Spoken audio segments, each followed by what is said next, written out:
माझं नाव ललिता शिंदे देशमुख, त्र्यंबकेश्वर देवस्थानची माजी विश्वस्त।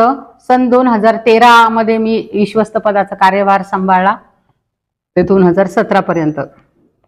त्याच्यानंतर दुसरी ओळख मी माजी नगराध्यक्ष 2003 ते 4 मध्ये कुंभमेळ्यामध्ये मी नगराध्यक्षपदाची पण मला संधी मिळाली होती त्र्यंबकेश्वर सारख्या ठिकाणी। त्याच्यानंतर सर्वात प्रमुख ओळख अशी की श्री त्र्यंबकेश्वर देवस्थान हे जगामध्ये प्रसिद्ध असलेलं एक देवस्थान आहे। जागतिक पातळीवर गेलेलं त्र्यंबकेश्वर आहे। त्या त्र्यंबकेश्वराचं वतन माझ्या म्हणजे माहेरी म्हणजे वडील यांना छत्रपती शिवाजी महाराजांकडून मिळालं होतं। ही सर्वात मोठी ओळख आहे। आणि छत्रपतींच्या जी काही आपल्याला आता सेवा करायची त्या सेवेमध्ये आपण ऋणामध्ये आहोत छत्रपतींच्या, म्हणून हा मी खूप मोठा एक विषय आपल्या पूर्ण महाराष्ट्राच्या जनतेसमोर आज घेत आहे। माझी अशी भावना आहे की आपण सगळेजण म्हणजे सर्वच जण आणि झेनजी म्हणून जे काही आता जे मीडियामध्ये आहे जे युवकांनी याला जास्तीत जास्त एक चळवळ रूपामध्ये सुरुवात करून त्र्यंबकेश्वर आणि नाशिकमध्ये जो काही सिंहस्थ कुंभमेळा भरत आहे, ज्यासाठी महाराष्ट्र गव्हर्नमेंटने 35,000 कोटी रुपये मंजूर केलेले आहेत। अगदी खूप मोठ्या प्रमाणावर नाशिक आणि त्र्यंबकेश्वरला काम चालू आहे, दर्शन पथाचं काम चालू आहे आणि सगळेजण प्रशासन शासन सर्वच यंत्रणा कामाला लागलेले आहेत। तर माझा मूळ मुद्दा आज असा होता की आपल्या छत्रपतींची जी काही गादी आहे, जे आदरणाचं आपल्या सगळ्या रयतेसाठी आदराचं स्थान आहे, ते आहे ही जी सातारची मुख्य गादी। त्या गादीला वंदन करूनच मी ह्या सातारच्या मातीमध्ये सुरुवात करत आहे की जे औरंगजेबाच्या ज्यावेळेस औरंगजेब म्हणा किंवा मुघल म्हणा किंवा इतर जे आक्रमण करणारे लोक होते ते त्या वेळेस त्यांनी आक्रमण करून आपल्या हिंदू धर्मावरती घाला घालण्याचं काम केलेलं होतं। त्यामुळे आपली काशीचं मंदिर घ्या किंवा मथुरेचं मंदिर घ्या किंवा महाराष्ट्रातली आपली तुळजाभवानीचं मंदिर घ्या, पंढरपूरचं मंदिर घ्या, असे धर्मावरच्या जे आपल्या धर्माचं मुख्य ठिकाण हे टार्गेट करून औरंगजेबाने जे आपल्या मंदिरं तोडली, म्हणजे त्याला असं वाटायचं की ह्यांचा धर्म तोडला आणि ह्या एका बुद्धीने तो ते सगळं करत होता। त्यावेळेस 48 वर्ष कुंभमेळ्यावरती बादशाह औरंगजेबाने इथे बंदी घातली होती। त्या बंदीला छत्रपती शिवरायांनी म्हणजे देव आणि देश आणि धर्मासाठी आपले छत्रपती शिवराय लढले होते आणि ती बंदी उठवून कुंभला संरक्षण दिलं होतं। आणि आपला हा एकमेव महाराष्ट्रामध्ये त्र्यंबकेश्वर आणि नाशिक इथे कुंभमेळा भरतो।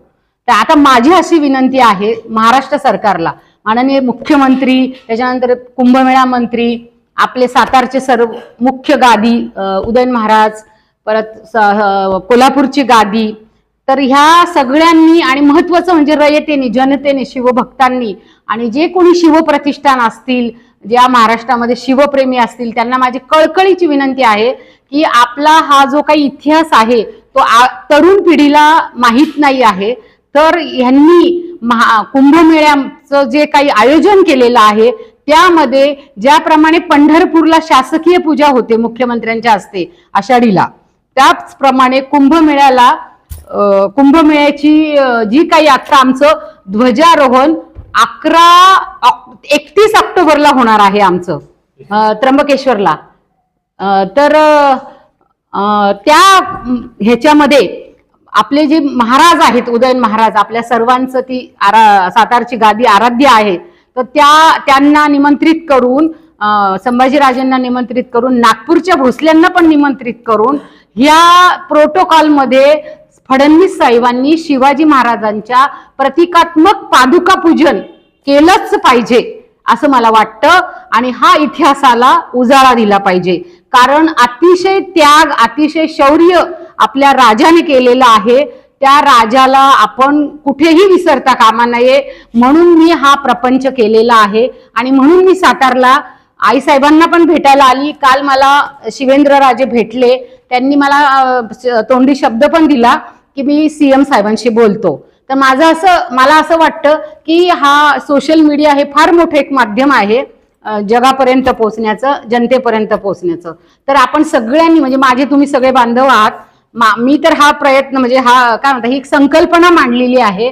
मला ही संकल्पना सतीश सातोनकर म्हणून आहेत परभणीचे, त्यांनी मला याच्यामध्ये मदत केलेली आहे.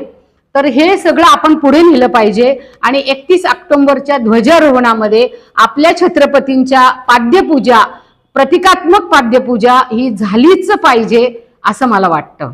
तर मी हा प्रपंच सुरू केलेला आहे आता. आणि मी वतनदार आहे, आम्हाला छत्रपतींचं वतन पण आहे, त्यामुळे वतनदारांचा एक वारस म्हणून पण मी याकडे बघते. आम्हाला आपल्या त्र्यंबकेश्वराचं जे काही आमचं पूर्ण तिथल्या देवतेचं रक्षण म्हणा किंवा तिथल्या पूजा म्हणा, नंतर झोपवण्याची जी काही प्रक्रिया असते, पूजा असते, ते सर्व आमच्याच घराण्याकडे आहे, तिथला तुंगार परिवार आणि देशमुख परिवार. तर हे सगळं आपलं कर्तव्य आहे आणि त्यांच्या ह्याच्या काय म्हणतात काबाला, शौर्याला किंवा त्यांनी केलेल्या सगळ्या ज्या काही गोष्टी आहेत त्याला महाराष्ट्रामध्ये फक्त त्र्यंबकेश्वरलाच कुंभमेळा नाशिकला होतो, त्र्यंबकेश्वरलाच होतो खरं, तर त्याला उजाळा दिला पाहिजे. आणि अति तातडीने फडणवीस साहेबांनी यावर विचार करून छत्रपतींच्या पाद्यपूजन करावं. आणि विविध शंकराचार्य यांचं जे भारतामध्ये 4 शंकराचार्याचे मुख्य पीठ आहे, त्यांनी पण हा विषयी सकारात्मकता दर्शवली आहे. तर छत्रपती उदयनराजे यांना माझी कळकळीची विनंती आहे की मी सातारमधून तुम्हाला नम्र विनंती करते की महाराज हा विषय आपण म्हणजे मनावरती घ्या आणि आपल्या म्हणजे छत्रपतींचं हे जे काही इतिहास आहे जो कोणालाही माहिती नाही आहे तो माहिती होण्यासाठी आणि पुढच्या पिढीला आपला इतिहास पुढे अजून जाण्यासाठी आपण सगळ्यांनी यासाठी चळवळ उभी करा. धन्यवाद. आता तुम्ही मला प्रश्न विचारू शकता. 31 ऑक्टोबर 2027 ला